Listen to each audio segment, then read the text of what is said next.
Online पानामा आज हामीसँग नेकपा माओवादी केन्द्रका सचिव एवं पश्चिम कमान्ड इन्चार्ज आलोक रायमाझी हुनुहुन्छ र नेकपा माओवादी केन्द्र भनेपछि अहिले एउटा पुष्पकमल दाहाल प्रचण्डले नेतृत्व गरेको र अर्को गोपाल किराँती नेतृत्वको माओवादी केन्द्र भन्ने बुझिन्छ। हामीसँग रहनुभएका आलोक रायमाझी नेकपा माओवादी केन्द्र जसलाई गोपाल किराँतीले नेतृत्व गर्नुभएको छ सो पार्टीको केन्द्रीय सचिव हुनुहुन्छ। स्वागत छ यहाँलाई। धन्यवाद। अब यो मैले लामै तपाईको पार्टीको बारेमा अलिकति बोलेर चिनाउनु पर्ने अवस्था भयो। नेकपा माओवादी केन्द्र भन्ने पार्टी यो गोपाल किराँतीले नेतृत्व गर्नुभएको जसको तपाईँ सचिव हुनुहुन्छ, त्यो तपाईँहरूको पार्टी हो कि यो अहिले पुष्पकमल दाहाल प्रचण्डले नेतृत्व गरेको उहाँको पार्टी हो? अब यसमा दुईवटा तर्क छ। त्यो दुईटै तर्कले हाम्रो हुन्छ। पहिलो तर्क भनेको हाम्रो नेकपा नेपाल कम्युनिस्ट पार्टी माओवादी भनेपछि यसमा विचारले गाइडेड हुने भयो। त्यो हिसाबले हेर्दाखेरि पनि हाम्रो हुने भइहाल्यो। प्रचण्डजीहरू कम्युनिस्ट पनि रहनु भएन, माओवादी पनि रहनु भएन, माओवाद त्यागेर हिँड्नु भएको। त्यस कारणले उहाँहरूको पहिलो कुरा नैतिक रूपले पनि उहाँहरू हुनु भएन। दोस्रो कुरा कानुनी हिसाबले भन्ने हो भने नेपालको संविधानले प्रत्याभूत गरेका केही अधिकारहरू छन्। त्यो अधिकारभित्र रहेर नै हामीले बोलिरहेका छौँ कि कुनै पनि राजनीतिक दललाई निर्वाचन आयोगले विधिसम्मत तरिकाले कानुनी तरिकाले कसैलाई दिइसकेपछि त्यसलाई खारेज गर्न पाउने अहिलेसम्म त्यो नियमै छैन। त्यसको धारा उपधारा कहीँ कतै पनि छैन। त्यस कारणले पनि हामी औपचारिक ढङ्गले आजको दिनसम्म नेकपा माओवादी केन्द्र हाम्रो स्वाभाविक रूपले हो। यसमा हामीले अनावश्यक दाबी गर्नुपर्ने कोही कारण छैन। हाम्रो यथार्थमै हाम्रो यसो हो। सर्वोच्च अदालतको फैसला र तपाईँहरूलाई निर्वाचन आयोगले गरेको पत्राचारका हिसाबमा त नेकपा माओवादी केन्द्र तपाईँहरूको भन्ने देखाउँदैन? होइन, त्यो कुरा अलग भयो। सर्वोच्च अदालतको जो कुरा छ अब त्यसमा एउटा ठुलो बहसको विषय बनिराखेको छ। त्यो बहसको विषय के हो भने सर्वोच्च अदालतमा ऋषि कटेलले दायर गरेको मुद्दा उहाँले माग गरे भन्दा बढी बोलियो विषय भन्ने छ एउटा। त्यो एक हिसाबले हेर्दाखेरि हो पनि, किन भन्दाखेरि उहाँले नाम मात्रै हेरफेर गरिपाउँ भन्नुभएको थियो। तर सर्वोच्च अदालतले तिमी नेकपा एमालेको हो, तिमी नेकपा माओवादी केन्द्रको भन्दिन मिल्छ कि मिल्दैन? यो ठुलो क्वेसन चिन्ह छ न्यायालयमाथि एउटा। अनि दोस्रो कुरा निर्वाचन आयोगले मौजुद दलहरू हुँदाहुँदै अर्को दल किन दियो त? त्यसो भए हुन त थिएन। नेकपा माओवादी पनि केन्द्र पनि उहाँहरूले भत्काएर पुरै त्यसको धुलो पिठो बनाएर जानुभएको थियो। धुलो पिठो पनि कोही अन्तै बेचेर जानुभएको थियो। एमाले पनि त्यस्तै गर्नुभयो। त्यस कारण फेरि यसलाई निर्वाचन आयोगले दिनु, त्यो निर्वाचन आयोगको विश्वसनीयतामाथि ठुलो क्वेसन चिन्ह आज खडा भएको छ। यस निर्वाचन आयोगले तपाईँलाई पत्र लेखाएको छ कि छैन? पत्र लेखेको छ। 25 गते जारी गरेको पत्र, 26 गते मलाई निर्वाचन आयोगले पत्र दिएको थियो। अख्तियारी प्राप्त व्यक्ति हो नेकपा माओवादी केन्द्रको तर्फबाट म निर्वाचन आयोगमा, त्यस कारणले मलाई दिएको थियो। त्यसमा के भनिएको छ भने तपाईँहरूले 15 दिनभित्र नाम र चुनाव चिन्ह, अर्को वैकल्पिक नाम र चुनाव चिन्ह दिनुहोला भनेर अनुरोध गरिएको छ। तर मैले निर्वाचन आयुक्त प्रमुख निर्वाचन आयुक्त दिनेश थपलियासँग फोनमा संवाद भएको थियो। उहाँलाई मैले के भनेको थिएँ भने यो निर्वाचन आयोगको चरम लापरवाही, चरम बदमासी हो। यो बदमासी विरुद्धमा हामी सर्वोच्च अदालत जान्छौँ। फेरि यो मुद्दाकै रूपमा जान्छौँ। सर्वोच्च अदालतको पुनरावलोकन हुन्छ कि के हुन्छ उहाँहरूको कुरा भयो, तर हामी मुद्दामा चाहिँ जान्छौँ भनेर उहाँलाई स्पष्ट रूपमा जानकारी पनि गराएको छु। त्यस कारणले पनि हामी वैधानिक हिसाबले पनि हाम्रो हुने कुरा स्वतः भयो। अर्को कुरा सैद्धान्तिक आधारमा हेर्नुहुन्छ भने पनि तपाईँ आफै छुट्याइदिनुहोस्, माओवाद नै छोडेको मान्छे कसरी माओवादी केन्द्रको नेता हुन सक्छ? तपाईँहरू अब सर्वोच्चमा मुद्दा कहिले हाल्ने त? अब यसमा चाहिँ औपचारिक बैठक हाम्रो पार्टीको भोलि 11 बजे हाम्रो पदाधिकारीको बैठक हुँदैछ। त्यस पछाडि एउटा औपचारिक धारणा बनाउँछौँ। अब त्यसपछि मात्रै भन्न सकिने भयो यही मिति र यही गते भनेर त। तर हामी त्यसमा चाहिँ जान्छौँ। निर्वाचन आयोगले भने बमोजिम नाम र चुनाव चिन्हको बारेमा तपाईँहरू हाम्रो औपचारिक छलफल भएको छैन। अब भोलि 11 बजे बैठक पछाडि हामी एउटा निष्कर्ष निकाल्छौँ। अब तपाईँहरूले पाउने सम्भावना त कमै छ, किनभने आयोगले तपाईँलाई पत्र दिइसक्यो। माओवादी केन्द्रका नाममा प्रचण्डका बैठक दिन प्रतिदिन बसेका छन्। तपाईँलाई त हडपिसक्यो, मिचिसक्यो, थिचिसक्यो। हो, यो कुराले ठुलो क्वेसन हो। हामीलाई मिचिसक्यो भने के आधारमा मिच्यो भन्ने कुरा हुन्छ। त्यो नेपालको सर्वोच्च अदालत सबैभन्दा ठुलो न्याय दिने ठाउँ हो। हामीले बुझेको त सुप्रिम कोर्ट, न्यायालयले पनि र अर्को संवैधानिक निकाय निर्वाचन आयोग। राज्यका सम्पूर्ण अङ्गले सानो र ठुलो भनेर विभेद गर्ने स्थिति बन्यो भने हामी कस्तो देशमा बाँचिरहेका छौँ, हामी कस्तो व्यवस्था सञ्चालन गरिराखेका छौँ, हामी कस्तो व्यवस्थाभित्र बसिराखेका छौँ, यो ठुलो क्वेसन चिन्ह उहाँहरूलाई आउँदैन? जनतालाई यसको जवाब दिनु पर्दैन? उहाँहरूले जनताभन्दा माथि हो उहाँहरू? उहाँहरू संविधानभन्दा माथि हो कि होइन? अब मुद्दा आज क्वेसन चिन्ह कहाँ उठ्यो भने उहाँहरू संविधानभन्दा माथि हो, संविधानभन्दा माथि कोही छैन भन्ने बुझेको होइन? त्यही संविधानभन्दा माथि कोही नहोस् भनेर यत्रो व्यवस्था 70 वर्षदेखि हामी लडेर हजारौँ मान्छेहरूले रगतको बलिदान, ज्यानको बलिदान दिएर हजारौँ मान्छेहरू बेपत्ता भएर हजारौँ मान्छेहरू अहिले पनि अपाङ्ग अङ्गभङ्ग भएर ल्याएको व्यवस्था यही हो। यो संविधानको, यो कानुनको अर्थ के हुन्छ त्यस पछाडि? कसैलाई उच्च नीच र हेयको भावले निर्णय गरिन्छ, न्याय दिइन्छ भने अब हामी नेपाली नागरिकहरूले त्यसको अपेक्षा ती संस्थाहरूबाट के अपेक्षा राख्ने? उसले सानो ठुलोको हिसाबमा फैसला हुन्थ्यो भने त ऋषि कट्टेलको पक्षमा फैसला कहाँ हुन्थ्यो र? त्यो कुरा त्यहाँ कहाँनिर गलत छ भने ऋषि कट्टेलले देख्दाखेरि रूपमा न्याय पाए जस्तो देखिन्छ। सारमा के हो भनेर मलाई सोध्नुभयो भने सारमा के हो भने सारमा नेकपालाई कसैले कुनै अदृश्य शक्तिले फुटाउन चाहन्थ्यो, आफ्नो स्वार्थपूर्ति गरेर गरिसक्यो होला त्यो सायद।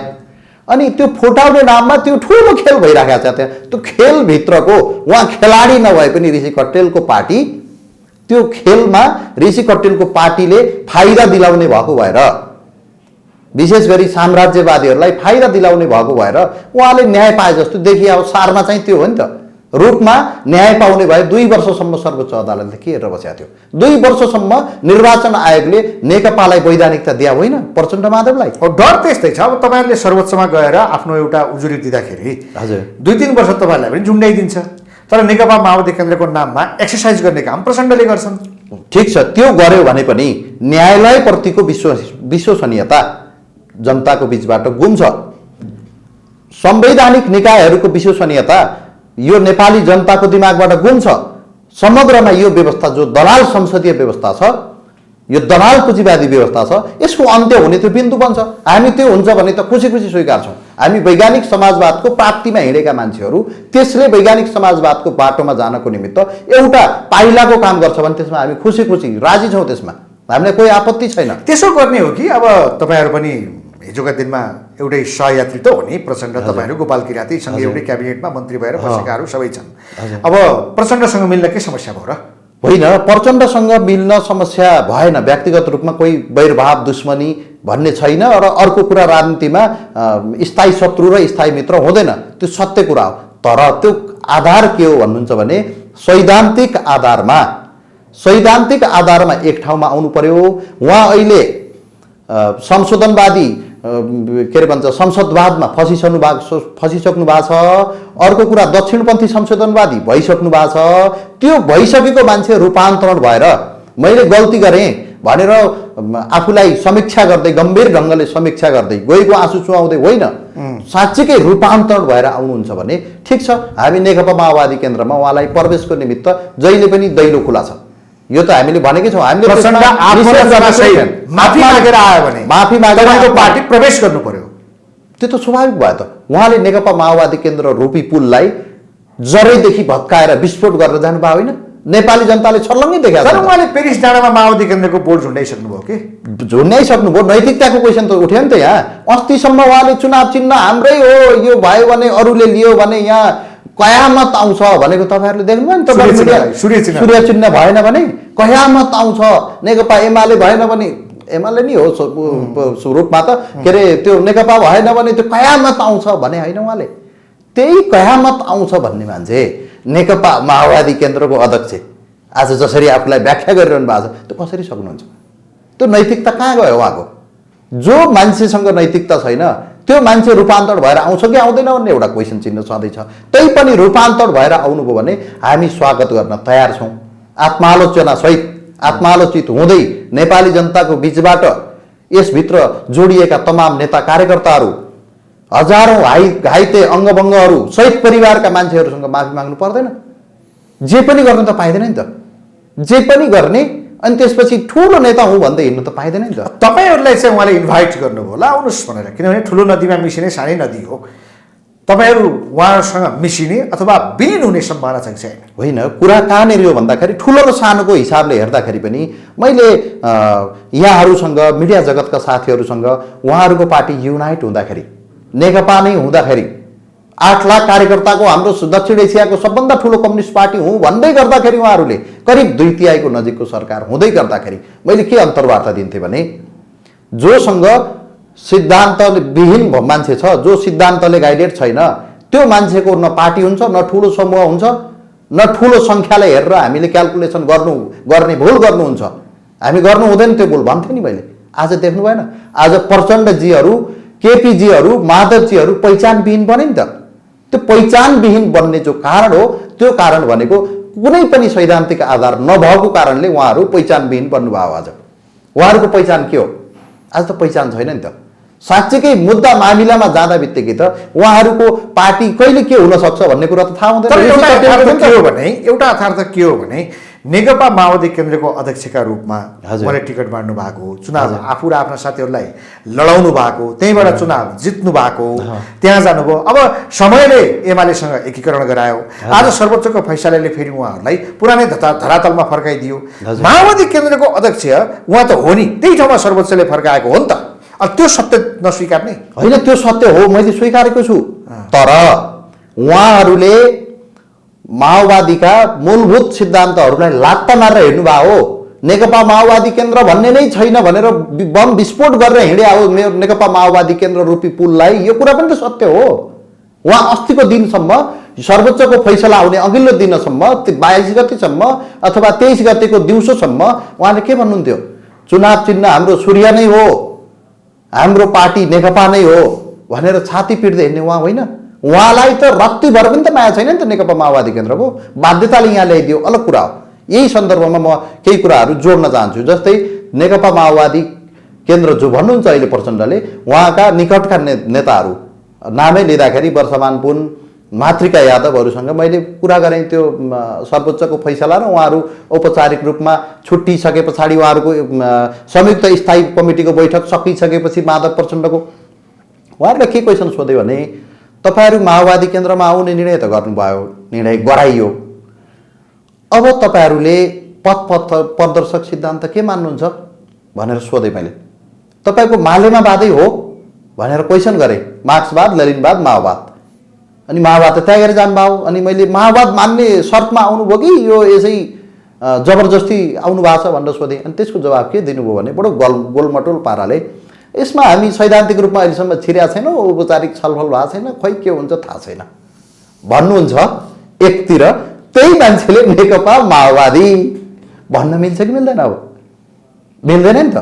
त्यस कारणले पनि उहाँहरूसँग कुनै नैतिक अधिकार यो माओवादीको धरातलबाट आएका जति पनि नेताहरू छन् छिन्न भिन्न भए होइन। अब तिनै माओवादीबाट आएका हेर्नुहोस्, रामबहादुर थापा बादल जो एउटा कमान्डर थिए, उनी चाहिँ उल्लीतिर गए। त्यस्तै लेखराज भट्ट, प्रभु शाह होइन, अब पछि मणि, अब त्यहाँ एक सेक्सनको बादलहरू छन्। अब अर्कोतर्फ उहाँलाई छोड्ने बाबुराम पनि एक ठाउँ लागे, मोहन वैद्यहरू एक ठाउँमा छन्, विप्लव पनि जङ्गल छिरेका थिए, फेरि फर्केर अहिले आएका छन्।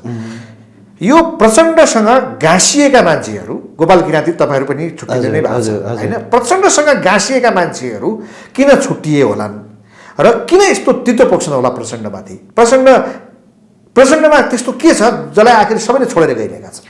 अब यसको मूल कारण एउटै हो। यो मेरो बडो मनकै कुरा भनिदिनु भयो। आज यसो हेर्दाखेरि जनरल्ली हेर्नुभयो भने देश माओवादीमय छ।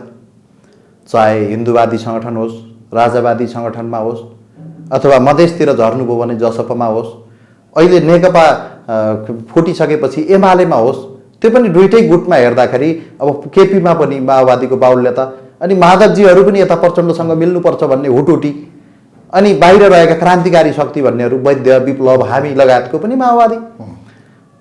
किन छरिएर रहे त? मेरो मनमा बडो 2-3 दिनसम्म घोत्लिएँ।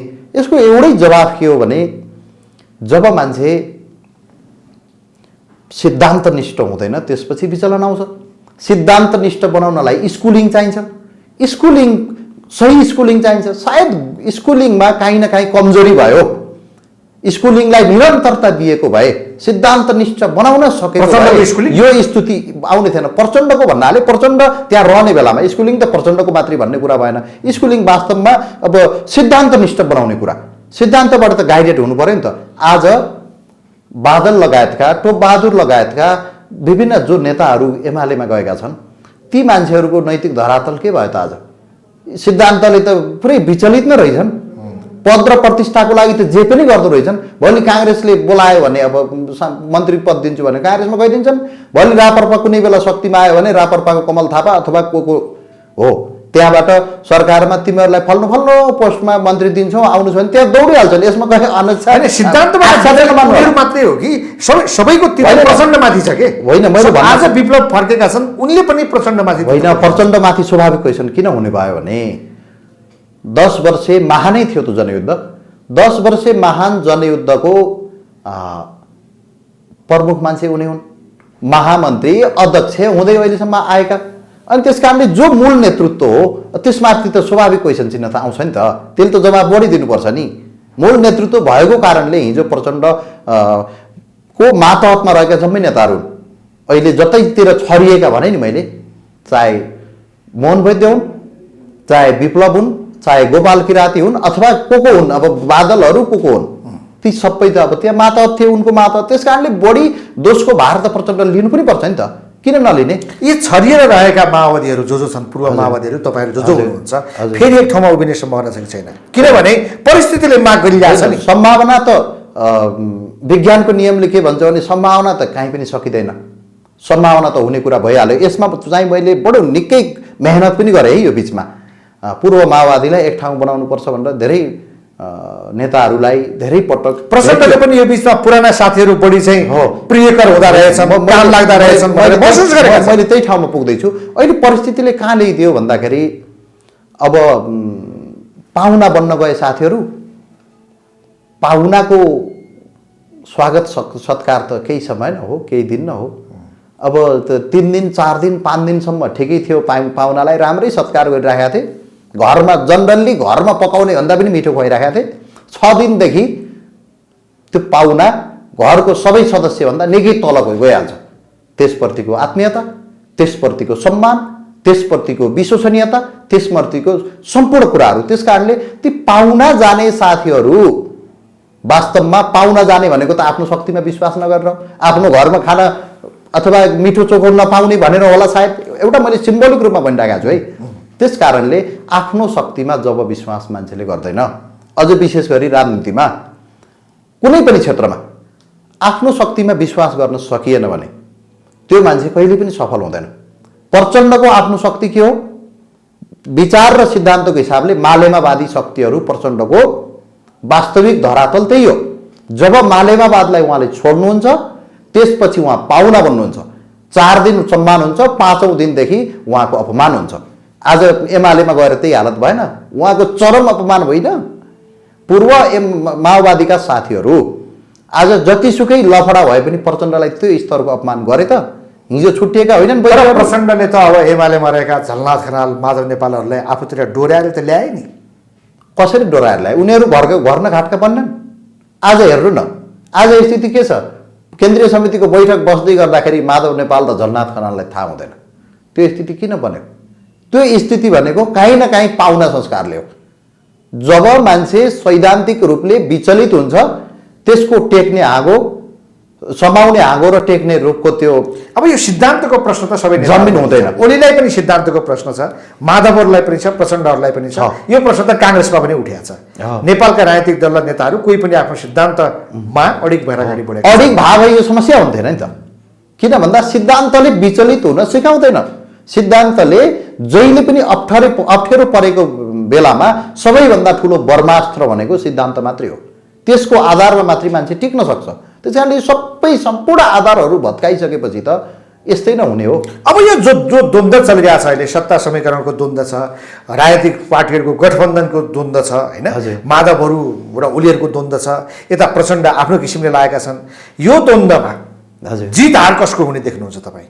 अब यो द्वन्द्व त मलाई के लाग्छ भने पहिलो कुरा त यो दलाल संसदीय व्यवस्थामा योभन्दा धेरै अपेक्षा हामीले गरियो भने त्यो हाम्रो मूर्खता हुन्छ। आज पात्र मात्रै फरक हो होइन, ओल्लो घरको नरे नरे पल्लो घरका सरे, त्योभन्दा फरक होइन। आज यही दलाल संसदीय व्यवस्थामा, यही दलाल संसदीय व्यवस्थाको जगमा टेकेर समाजवादको नारा दिँदै गर्दाखेरि त यही नै हुने हो। केपी ओलीलाई ढाल्न सक्छन् कि सक्दैनन्? कुरा यस्तो होइन, यो प्राविधिक हिसाबले त केपी ओलीको उपादेयता सकियो होइन, तर उनले आज के साबित गरेका छन् भने केपी ओली दलाल संसदीय व्यवस्थाको सबैभन्दा उत्तम खेलाडी हो।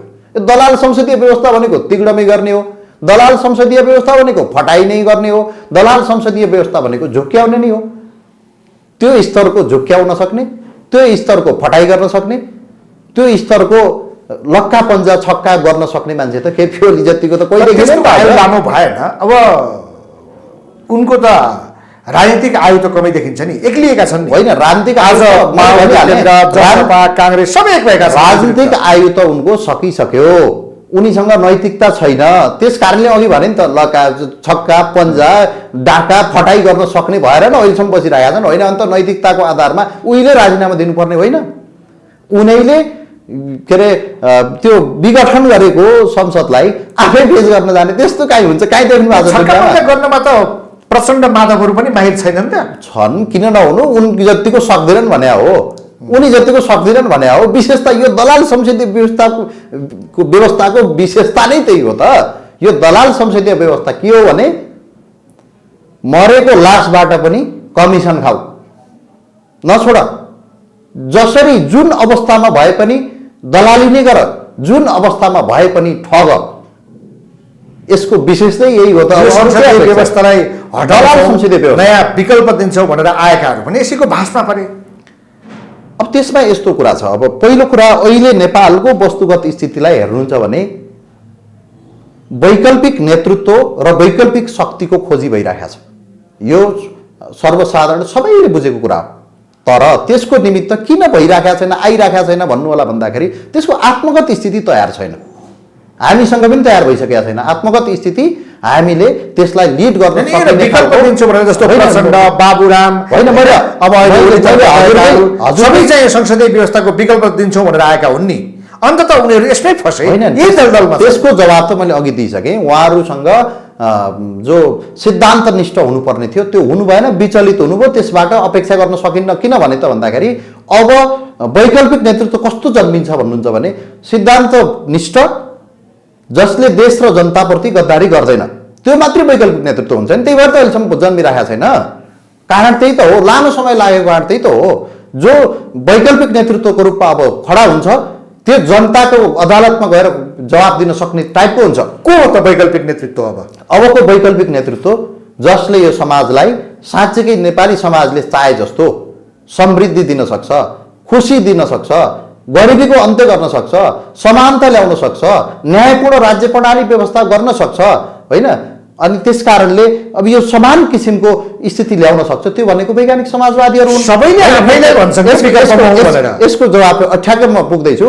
वैज्ञानिक समाजवादी हुन् भन्नुको मतलब साम्यवादी, भन्नुको मतलब कम्युनिस्ट होइन। वास्तविक भन्दैछु है, फेरि त्यसो त ढोङ नारा त केपी र प्रचण्डले पनि दिन्छ। जनगणतन्त्र होइन, जनगणतन्त्र त्यो शब्द पुरा हुँदैन, त्यो अर्कै पार्ट भयो। अब यसको वैकल्पिक नेतृत्व गर्न सक्ने असली हकदार भनेको अहिलेको हकमा हेर्दाखेरि वैज्ञानिक समाजवादसम्म पुर्याउन सक्ने शक्ति हो।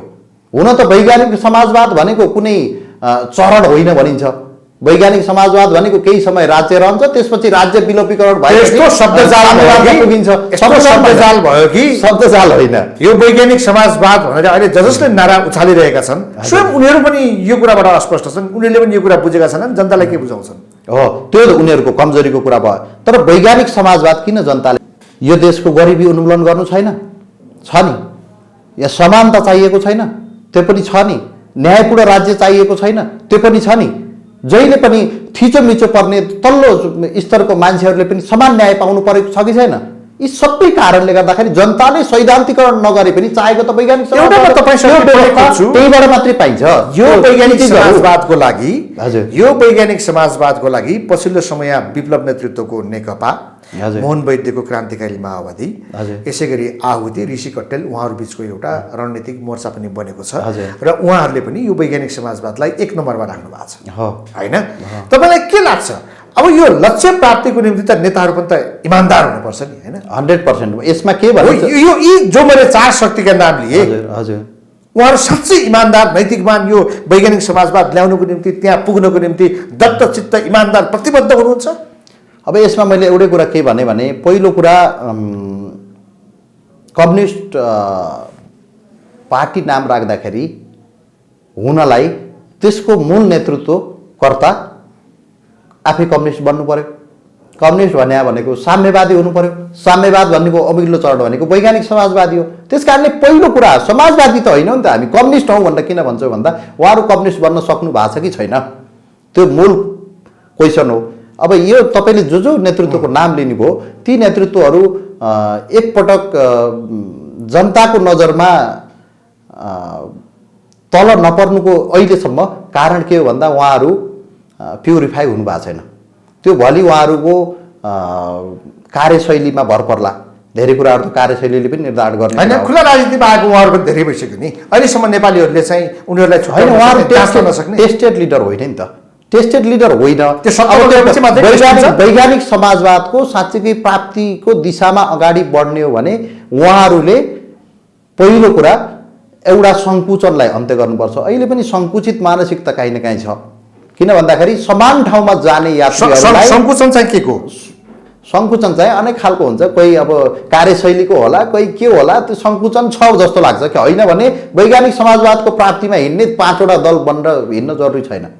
एकताको निमित्त उहाँहरूले खुला दिल गर्नुपर्छ भन्न खोजेको त्यो सङ्कुचन हो। सङ्कुचन त तपाईँहरूमा देखियो, कोही पनि नमिल्ने, प्रचण्डलाई पनि गाली गर्ने, उनीहरूलाई पनि सङ्कुचित भन्ने, होइन एक्लै हिँडेर हुन्छ होइन, त्यो भन्न खोजेको छैन। हामी त स्पष्ट छौँ, हामीले यसको निमित्त मेहनत पनि गरेका छौँ। हामी कुनै न कुनै हिसाबले हामी वैज्ञानिक दृष्टिकोण राख्छौँ। त्यस कारणले वैज्ञानिक दृष्टिकोण जसले राख्छ सङ्कुचन हुनुपर्ने कारण के छ र ऊ त हुँदैन नि सङ्कुचन। अनि त्यस कारणले हामी वैज्ञानिक दृष्टिकोण राख्छौँ। त्यसको निमित्त प्रचण्डहरू पनि सैद्धान्तिक हिसाबले क्लियर भएर आयो भने हामी सहकार्य गर्न तयार छौँ। त्यो कम्तीमा एटलिस्ट प्रचण्डसँग एउटा कार्यगत मोर्चा पनि बनाउन सकिन्छ। किन भनेको छ भन्दा सङ्घीय लोकतान्त्रिक गणतन्त्रको रक्षाको निमित्त। तर रणनीतिक मोर्चा भनेको अहिलेको हकलाई हेर्ने हो भने क्रान्तिकारी शक्तिहरू जो अहिले नाम लिनुभयो तपाईँले होइन, विप्लव नेतृत्वको अब नेकपा क्रान्तिकारी माओवादी वैद्य निकट के अरे नेतृत्वको उहाँहरूसँग चाहिँ अलिक बढी मिल्ने भयो। वैज्ञानिक समाजवाद उहाँहरूको पनि मूल कुरा हो, हाम्रो पनि त्यो भाव हुनाले हामी वैज्ञानिक दृष्टिकोण राख्छौँ। त्यस कारणले हामीप्रति हामी कसैप्रति सङ्कुचन राख्दैनौँ। विप्लव चाहिँ खुला राजनीतिमा आएपछि अथवा ल्याइएपछि यो नेपालको पोलिटिक्समा हजुर के फेरबदल आउला? त्यो कुरा त उहाँहरूमा भर पर्छ। अहिलेका उहाँहरूको अभिव्यक्तिले चाहिँ मलाई अलिकति डाउट छ। उहाँले के भन्नुहुन्छ भने प्रचण्डहरू अरूभन्दा धेरै देशभक्त केपी ओली छन् भन्नुहुन्छ। अस्ति प्रकाण्डजीको अन्तर्वार्ता हेरेका थिएँ, प्राइम टेलिभिजनमा हो कि कता हो। त्यो कुराले कति पुष्टि गर्छ, कसरी कुन एङ्गलबाट के अरे केपी ओलीलाई उहाँले राष्ट्रवादी देख्नुभयो, त्यो उहाँहरूले जान्ने कुरा भयो। दोस्रो क्वेसन कहाँनिर छ भन्दाखेरि उहाँहरूले के भन्नुहुन्छ भने सङ्घीय लोकतान्त्रिक गणतन्त्रको उपादेयता सकियो भन्नुहुन्छ। अर्को व्यवस्था के हो उहाँहरूले स्पष्ट गर्नुभएको छैन। कतै यो कुराले पश्चगामी शक्तिहरूलाई त बल पुग्दैन। हाम्रो ठुलो क्वेसन चिन्ह यहाँनिर हो। 70 वर्ष लामो निरन्तर सङ्घर्षको इतिहासबाट जन्मिएको सङ्घीय लोकतान्त्रिक गणतन्त्र केही सीमित अधिकारहरू त आएको छ नि त। सङ्घीयता, धर्मनिरपेक्षता, समावेशिता, के भन्छ समानुपातिकता, यी कुरा त राम्रै होइन र वैज्ञानिक समाजवादको प्राप्तिको निमित्त यी कुरा चाहिने कुरा लगभग ती विषयमा नेपाली जनताको जनमत दिनुपर्छ भन्ने एउटा अभिप्राय पनि हो। मैले भन्न खोजेको यी कुराहरू कुन एङ्गलबाट गलत छ? समानुपातिकता नहुनुपर्ने हो, धर्मनिरपेक्षता नहुनुपर्ने हो, समानुपातिकता नहुनुपर्ने हो कि सङ्घीयता नहुनुपर्ने हो? यो त कोही कारण होइन नि त। त्यो हुन नहुनुको निम्ति नेपाली जनताले निर्णय गर्नु पर्यो। नेपाली कोठामा बसेर संविधानमा लेख्न पाइएन नि। नेपाली जनताले अनुमोदन गरेका नेपाली जनताले त्यत्रो आन्दोलन गरेको, त्यत्रो जनयुद्ध गरेको कहाँ गयो त? त्यसपछिको उपलब्धि न हो यो। त्यसपछिको उपलब्धि होइन, यत्तिकै लेखा हो र नेताहरूले। जनताको अभिमतता आन्दोलनबाट यत्तिकै 200 आउनु पर्यो। होइन होइन होइन अनि जनसङ्ग्रहबाट तपाईँहरू किन डराएको? हामी किन डराउने कारणै भएन। मैले भन्न खोजेको 238 वर्ष लामो राजतन्त्र यत्तिकै हट्या हो कागजमा लेखेर संविधानको कुनै कोठाभित्र होइन नि त त्यो कुरा। विवाद त्यही हो, विवाद त्यही हो। त्यो चाहिँ नेपाली जनताले हटाएको हो र यहाँ केही शक्तिहरूले आन्दोलन गरे, देशी विदेशी शक्तिहरू लागे। देशभरिका सडक भरिएर प्रत्येक घर खाली भएर जनता सडकमा कहाँबाट आयो? राज संस्था कि गणतन्त्र भनेर जन्म सङ्ग्रह गर्न किन नसक्या? नेपाली जनताको मत बुझ्नु पर्दैन। अब भनेको त्यो पश्चगामी सोच हुन्छ के। अब राजतन्त्रकै विषयमा कुरा गर्ने हो नि त। यो निकै पछाडि फर्कियौँ हामी। त्यस्तै एउटा उदाहरणका हिसाबमा यो पश्चगामी सोचै हुन्छ। त्यस कारणले हाम्रो क्वेसन चिन्ह के हो भने सङ्घीय लोकतान्त्रिक गणतन्त्रप्रति क्वेसन चिन्ह उठाउन पाइँदैन। योभन्दा अगाडि बढ्ने हो, समाजवादी राज्य निर्माण गर्ने हो भने यी चिजलाई भत्काएर कहाँ पुगिन्छ हामी भन्ने। विप्लवले भन्न खोजेको जनमतका विषयहरूमाथि तपाईँहरूको आशंका कहाँ हो? होइन, त्यो उहाँले कुन हिसाबले भन्नुभएको छ त्यो स्पष्ट गर्नुभएको छैन। उहाँको डकुमेन्टमा पनि हेर्न पाइन्न। अब व्यक्तिलाई अब बोलेको कुरालाई आधार नमानौँ होइन। उहाँहरूसँग हामी छलफल गर्छौँ, उहाँहरू बाहिर हुनुहुँदो रहेछ, आएपछि कुराकानी गर्ने भएको छ होइन, त्यसपछि स्पष्ट होला। तर यो व्यवस्था अलिकति अग्रगामी हो भन्ने हाम्रो तर्क हो। अग्रगामी त हो नि त होइन, यो पश्चगामी त होइन। सङ्घीय लोकतान्त्रिक गणतन्त्र उहाँहरूको हिसाबले पश्चगामी भने जस्तो कुन हिसाबले पश्चगामी हो? त्यसो भए संवैधानिक राजतन्त्र अग्रगामी हुन्थ्यो त। त्यस कारणले यो पुरै क्रान्तिकारी हुन नसके पनि अग्रगामी त हो नि त। त्यस कारणले यी चिजहरूको रक्षा गर्दै यसको हामीले यसलाई पूर्णता दिँदै अगाडि बढ्ने पो हो त। पछाडि फर्केर कहाँ पुगिन्छ र? ल ठिक छ। अब नेपालको अहिलेको सिनारीमा नयाँ सरकार बनाउनुको निम्ति दलहरू लागेका छन्, रस्साकसी चलेको छ। तपाईँको मूल्याङ्कनमा विश्लेषणमा के देखिन्छ? कसको नेतृत्वमा सरकार बन्ला, यो देश कसले लिड गर्ला जस्तो लाग्छ? अब यो क्वेसन ठिक छ, तर पनि अब हामी अब धेरै यो सत्तासँगको कुरामा हामी धेरै इन्ट्रेस्ट नराख्ने भएर पनि अब प्रसङ्ग आइहाल्यो, त्यही पनि जवाब दिनुपर्छ। पहिलो कुरा जो आए पनि धेरै फरक पर्दैन भन्ने स्पष्ट गर्न चाहन्छु। तर पनि अब चाहिँ अझ भद्रगोल व्यवस्थाको सुरुवात त भइहाल्यो। अब यहाँ बोराभरि पैसा लिएर जाने किन्ने प्रथाको सुरुवात जो पहिला थियो त्यही स्थितिको सिर्जना भयो। जो 2/3 दिएका थिए समाजवादको सपना देखेर ती जनताको सपना पनि चकनाचुर भइहाल्यो होइन। त्यो त्यसमा खरो उत्रन सकेनन्, त्यसलाई चाहिँ बदमासी गरेर गद्दारी गरिहाले केपी प्रचण्डहरूले। त्यस कारणले अबको वैकल्पिक सरकार भनौँ न, अब यो सरकारको वैकल्पिक पनि नभनौँ, फेरबदल भएको सरकारमा शेरबहादुरहरू बढी दरिएर आए। उहाँको संसदीय अङ्कगणितको कुरा गर्दाखेरि प्रचण्डले त्यो दाबी गर्ने ठाउँमा छैनन्। आज उनी आफै खोरभित्र पसिसकेका छन् परिस्थितिको कारणले। अनि जनता समाजवादी भित्र आन्तरिक कलह अझ ठुलो छ, बाहिर देखाउँदा नदेखाए पनि त्यो अझ ठुलो छ। त्यस कारणले त्यहाँ भित्रबाट प्रधानमन्त्री पठाउनेमा उनीहरू राजी हुन सक्दैनन्। एकअर्कामाथि ठुलो शङ्का उपशङ्का दाउपेच प्रतिस्पर्धा धेरै कुराहरू छ। त्यस कारणले गर्दाखेरि अब काहीँ न काहीँ बुढा नीलकण्ठतिरै अब यो प्रधानमन्त्री गयो भन्ने लाग्छ। बुढा नीलकण्ठ भनेपछि प्रधानमन्त्री भए पनि जुन गठबन्धनको सरकार भए पनि स्थिति भनेको भद्रगोल। नेपाली जनतालाई कोही फरक पर्दैन। त्यही अघिको हामीले उखान ओल्लो घरको नरले पल्लो घरमा स्वारी जस्तै हो। तर एउटा कुरा चाहिँ सत्य कहाँनिर हो भने ओली इतिहासको चरम निरङ्कुश प्रतिगामी पश्चगामी सोच भएको मान्छे हुन्। ओली आउनुभन्दा उनी आउनु यो व्यवस्थाभित्रकै कुरा गर्दाखेरि बेटर हो। हामीले चाहेको कुरा होइन होइन, यो व्यवस्थै भएन। अब यही प्रसङ्गमा छिर्दाखेरि ओलीभन्दा अरू पात्रहरू त्यही भित्र पनि माधवहरू अथवा अरू को हुन्छन् ती पात्रहरू बेटर हुन् जस्तो लाग्छ। किन भन्दाखेरि अब व्यवस्थाभित्र पनि अब पात्रको पनि क्वेसन आउँछ होइन। पात्रको हिसाबले भन्दाखेरि ओली असाध्यै इतिहासको चरम निरङ्कुश, इतिहासको सबैभन्दा भद्दा मजाक हुने कम्युनिस्ट पार्टी नाम राखेको जो पार्टी छ त्यसको नाममा एउटा कलङ्क हुन्। त्यस कारणले ढोङ्गी र पाखण्डीको हद पार गरेका मान्छे हुन्। राष्ट्रवादी छवि जो बनाए उनले त्यो ढोङ र नौटङ्की बाहेक अरू के थियो र? लिम्पियाधुरा, कालापानी र लिपुलेक को चुच्चे नक्सा बनाएर आफै बनाउन लगाउने, आफै राजपत्रमा प्रकाशित गर्न लगाउने, किताबमा छाप्छु भन्दाखेरि छापिसकेको किताब पनि प्रकाशित के भन्छ के अरे नपठाउने स्थिति जो शिक्षा मन्त्रालय मार्फत यिनले गरे जबरजस्ती दबाब दिएर, त्यो भनेको भारतको ताबेदारी गर्नु थियो सत्ता बचाउनको निमित्त।